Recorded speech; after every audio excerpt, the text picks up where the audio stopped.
As the pandemic persists, whether states should expand vote by mail in November has become a polarizing issue. Mail-in voting is a terrible thing. It has increased participation. This is a no-brainer. For the record, voting by mail isn't a new idea, as every state already has some kind of vote by mail program in place. 5 states conduct all voting by mail. Other states allow absentee voting, 16 of which require a valid excuse for requesting an absentee ballot. The other 29 and Washington, D.C. offer an absentee ballot upon request with no excuses needed. But even states that offer no excuse absentee ballots are not prepared for a large volume of votes by mail. Take Wisconsin, for example. This is what their April 7th election looked like. With a stay-at-home order in place, the number of absentee ballot requests overwhelmed the system, and many never received their ballots. So on Election Day, thousands of Wisconsinites masked up and waited in long lines to cast their ballots. As the pandemic wears on, election experts say it is time to open up absentee ballots to all voters. It's a popular idea.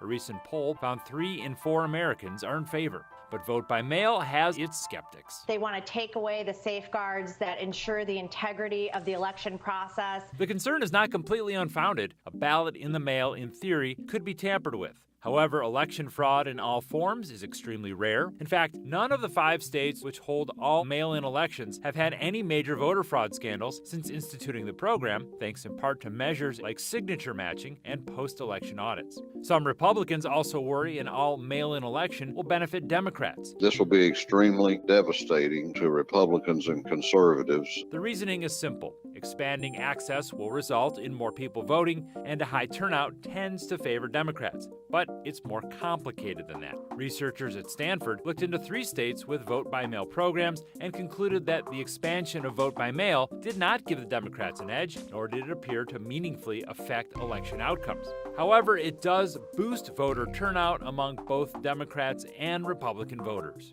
Even if you are still not convinced, there's at least one thing that almost everyone agrees on.